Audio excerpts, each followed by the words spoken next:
ഭാരതീയരായിട്ടുള്ള എല്ലാവരും തന്നെ കാത്തിരുന്നതും വളരെ ആഗ്രഹിച്ചിരുന്നതുമായ പഹൽഗാം ഭീകരാക്രമണത്തിന് ഇന്ത്യ തിരിച്ചടി നൽകുക എന്നുള്ളത് ഇപ്പോൾ പ്രാവർത്തികമായിരിക്കുന്നു.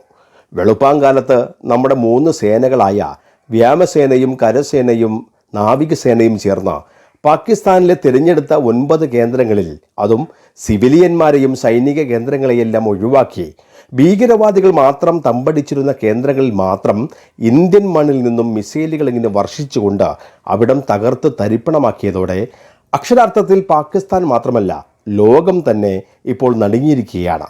കാശ്മീരിലെ പഹൽഗാമിൽ ടൂറിസ്റ്റുകളായ ഭാരതീയരെ മതം ചോദിച്ചുകൊണ്ട് അങ്ങനെ കൊലപ്പെടുത്തിയ ഭീകരവാദികൾക്ക് തക്കതായിട്ടുള്ള മറുപടി കൊടുക്കണമെന്ന് ഭാരതീയരായിട്ടുള്ള എല്ലാവരും അത് ജാതി മതഭേദമന്യേ ആഗ്രഹിച്ചിരുന്നതാണല്ലോ.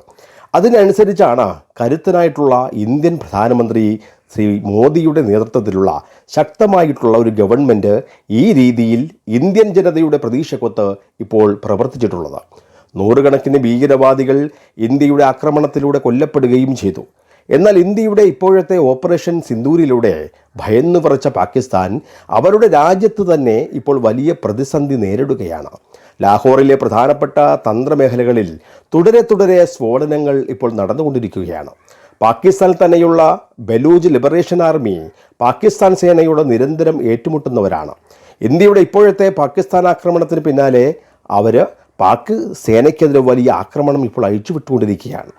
ഇവരുടെ ആക്രമണത്താൽ ഇന്ന് 14ഓളം പാകിസ്ഥാൻ പട്ടാളക്കാരാണ് ഇപ്പോൾ കൊല്ലപ്പെട്ടിട്ടുള്ളത്. മാത്രമല്ല പാക് മണ്ണിലെ ഒരു ജില്ല തന്നെ ബലൂജ് വിമോചന സേന പിടിച്ചെടുത്തിരിക്കുന്നു. കൂടാതെ പാകിസ്ഥാൻ താലിബാനും പാകിസ്ഥാൻ സേനയ്ക്കെതിരെ പോരാടുവാൻ തുടങ്ങിയിരിക്കുന്നു.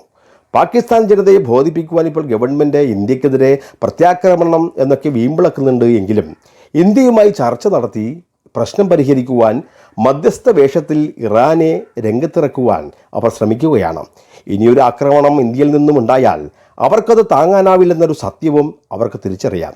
അതുകൊണ്ട് തന്നെ പാകിസ്ഥാൻ മണ്ണിൽ ആഭ്യന്തര കലാപം രൂക്ഷമാക്കുവാൻ ഇന്ത്യ ശ്രമിക്കുന്നുണ്ട് എന്നൊരു ബോധ്യവും അവർക്കുണ്ട്. അതിനാൽ അമേരിക്കൻ പ്രസിഡന്റ് ട്രംപിനെ പോലും ഇപ്പോൾ മധ്യസ്ഥനാക്കുവാൻ പാകിസ്ഥാൻ ഒരുക്കവുമാണ്.